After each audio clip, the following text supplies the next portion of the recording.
नमस्कार, मैं अभिषेक उपाध्याय। आप देख रहे हैं टॉप सीक्रेट। क्या योगी सरकार के भीतर विद्रोह की चिंगारी फूट रही है?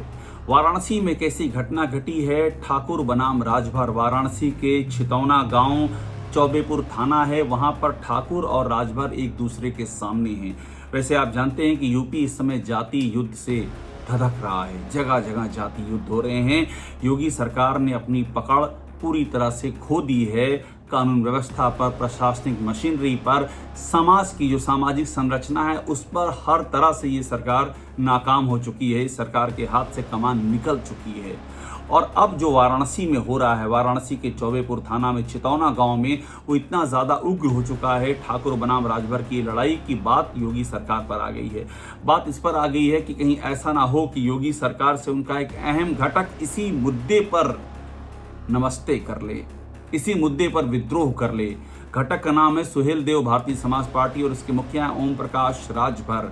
आपको छितौना में जो हो रहा है उसकी जानकारी होगी, फिर भी मैं एक संक्षेप में जानकारी दे देता हूं और उसके बाद महत्वपूर्ण ये बताना है कि इसके बैकग्राउंड में या इसके पैरेलल और क्या घट रहा है जो योगी सरकार के लिए खतरे की घंटी बन चुका है।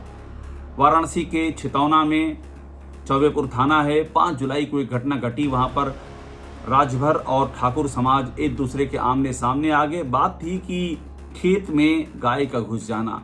एक पक्ष के खेत में गाय घुस गई, उसने भगाया, गाय दूसरे खेत में घुस गई और उसके बाद आपस में जम करके मारपीट हुई, तलवार भी चली और बात पहुंच गई थाने। और यहीं पर राजनीति ने एंट्री ले ली। एक ओर से यूपी सरकार में कैबिनेट मंत्री अनिल राजभर आ गए, वो राजभर समुदाय की ओर से आ गए। उन्होंने एफआईआर के लिए दबाव बनाया और उसके बाद जो दूसरा पक्ष था ठाकुर समाज, उनके खिलाफ एफआईआर दर्ज हुई।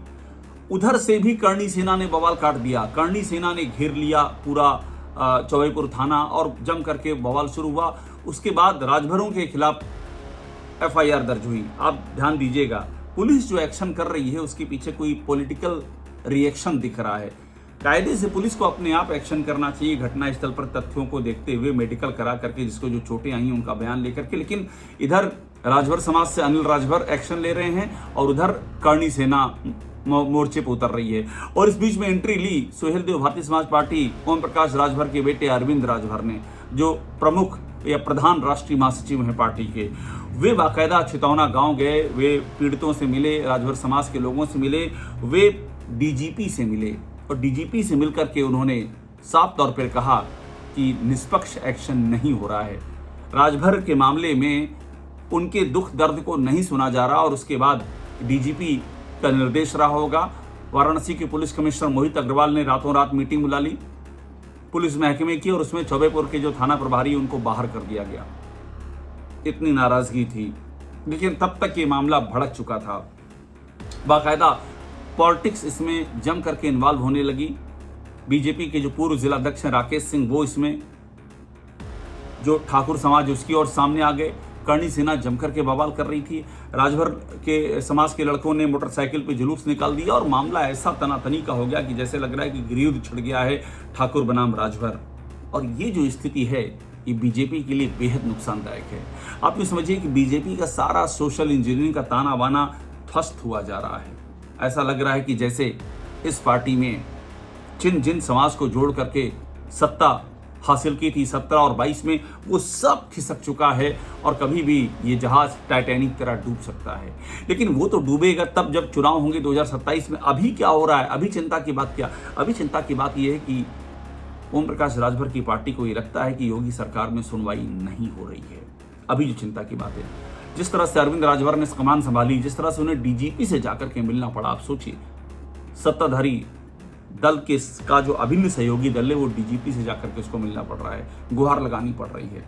उधर से अनिल राजभर उतर रहे हैं, इसी पार्टी के हैं, बीजेपी के हैं और वो कैबिनेट मंत्री हैं। उधर से करणी सेना उतर रही है। तो ये अंदर अंदर जो लड़ाई गहराती जा रही है। और ओम प्रकाश राजभर चौंकाने के लिए मशहूर हैं, वो कभी भी चौंका सकते हैं। आप याद कीजिए 2017 में जब बीजेपी 325 सीटें एनडीए लेकर के सत्ता में आई थी तो ओम प्रकाश राजभर की भी अहम भूमिका थी। पूर्वांचल में जिस तरह से नॉन यादव ओबीसी के वोट बीजेपी को मिले थे, लेकिन उसके बाद ओम प्रकाश राजभर की नहीं बनी तो नहीं बनी। और 2 साल होते होते उन्होंने सरकार के खिलाफ ऐसा मोर्चा खोला कि उनको मंत्रिमंडल से बर्खास्त करना पड़ा।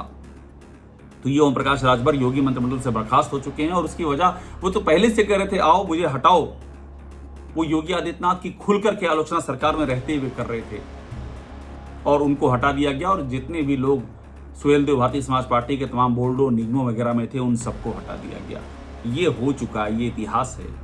और उसके बाद ओम प्रकाश राजभर चले गए अखिलेश यादव के साथ में। 2022 का चुनाव हुआ। 2022 के चुनाव में बीजेपी को बड़ा नुकसान हुआ पूर्वांचल में, तो बीजेपी को समझ में आया कि ओम प्रकाश राजभर को की अनदेखी करना ये उस पर भारी पड़ गया है। और उसके बाद ओम प्रकाश राजभर को मनाने की कवायद शुरू हुई। राजभर फिर से बीजेपी में आए, लेकिन दिल्ली के समझाने पर आए। योगी आदित्यनाथ का इसमें कोई योगदान नहीं था, कोई रोल नहीं था। योगी आदित्यनाथ की कोई भूमिका भी नहीं थी। उनको दिल्ली से कहा गया ओम प्रकाश राजभर को लीजिए, अच्छा मंत्रालय उनको मिलेगा, पंचायती राज वो दिया गया, वो भी दिल्ली की पहल पे दिया गया। योगी आदित्यनाथ ने सिर्फ सिग्नेचर करना उनका काम था, जो उनके पद के मुताबिक उनको करने के लिए था, बाकी उनकी कोई भूमिका ही नहीं थी। ओम प्रकाश राजभर इतने ताकतवर होकर के वापस लौटे और वही ओम प्रकाश राजभर इस समय नाराज बताए जा रहे हैं। उनकी पार्टी नाराज है क्योंकि जिस तरह से करणी सेना इसमें उतर रही है उसको लेकर के भी काफी नाराजगी है कि आखिरकार करणी सेना को इतना छूट कैसे मिल रही है। आगरा से लेकर के प्रयागराज और वाराणसी हर जगह करणी सेना किस तरह से मोर्चे पे आ रही है और उसके मोर्चे पे आने के बाद पुलिस एक्शन ले रही है, ये सवाल उठाया जा रहा है। दूसरी ओर ठाकुर समाज की ओर से भी सवाल उठ रहा है कि उनकी सुनवाई नहीं हो रही है। राजभर समाज की ओर से दो मंत्री, उनकी ओर से कौन है, तो उनकी ओर से भी करणी सेना ही आएगी। हालांकि उनकी ओर से जो बीजेपी के पूर्व जिलाध्यक्ष हैं राकेश सिंह भी खम ठोक चुके हैं। तो ये ठाकुर बनाम राजभर का मुद्दा अब गहराता जा रहा है और ये मामला आ गया है सरकार की अपनी स्टेबिलिटी पर, अपने स्थायित्व पर। ओम प्रकाश राजभर, मैं फिर से कह रहा हूँ, वो बहुत ही हैरान करने वाली पर्सनालिटी हैं। आपको कुछ नहीं पता उनके जहन में कब क्या चल रहा हो, कोई भरोसा नहीं। कल को जाकर के वो निकले लखनऊ से और दिल्ली जाकर के बैठ जाए और दिल्ली में केंद्रीय नेतृत्व के सामने जाकर के बैठ के ये कहें कि आपके कहने पर मैं आया था, मुझे लखनऊ से मतलब नहीं है, और इस तरह की चीज़ें होंगी। तो मेरा यहाँ पर इस तरह से रहना, जब मेरा समाज, और मैं समाज वाली बात इसलिए कह रहा हूँ कि उनके बेटे अरविंद राजभर जब इस घटना स्थल पर गए थे तो उन्होंने बयान दिया था कि ये मामला समाज का मामला है, ये परिवार का मामला नहीं, समाज का मामला है। और जब समाज पे बात आएगी तो हम चुप नहीं बैठेंगे। तो जब समाज की बात है तो आप समझ लीजिए ये मामला कितना दूर तक जा सकता है। और वैसे भी योगी आदित्यनाथ से उनके जो सहयोगी हैं यूपी के, वे प्रसन्न नहीं है, कोई छुपी हुई बात नहीं है। संजय निषाद कितनी बार कह चुके हैं कि योगी सरकार में अफसरों की मनमानी चल रही है, यहाँ काम नहीं होते हैं। खुलेआम कैबिनेट मंत्री बयान देते हैं। एक और सहयोगी दल, अपना दल के आशीष पटेल तो यहाँ तक कह चुके हैं कि ये सरकार जो है टारगेट किलिंग कराती है, इसका सूचना विभाग, ऐसा आरोप लगा चुके हैं। और ये भी कह चुके हैं कि एसटीएफ से उनको जान का खतरा है। इसी सरकार का सहयोगी दल ऐसा कह चुका है। इससे सारे आरोप योगी आदित्यनाथ पे लगे हैं। तो तीन प्रमुख दल हैं, निषाद पार्टी, अपना दल और ओम प्रकाश राजभर की पार्टी। तीनों की मुद्दे हैं और तीनों अंदर अंदर से खफा दिख रहे हैं। तो इसमें से अगर एक भी नट बोल्ट ढीला हो गया तो 27 बीजेपी को बहुत भारी पड़ जाएगा। वैसे भी बीजेपी के अंदर योगी आदित्यनाथ की कार्यशैली को लेकर के जमकर असंतोष है और ऐसे में अगर ये सहयोगी दल छिटकना शुरू कर दिए तो आप समझ लीजिए यूपी में विद्रोह की शुरुआत हो जाएगी। और हालात बता रहे हैं कि अगर कंट्रोल नहीं किया गया, अगर दिल्ली ने दखलंदाजी नहीं की तो ये विद्रोह की शुरुआत कभी भी हो सकती है। टॉप सीक्रेट को देखते रहिए, लाइक कीजिए, सब्सक्राइब इसे जरूर कर लीजिएगा।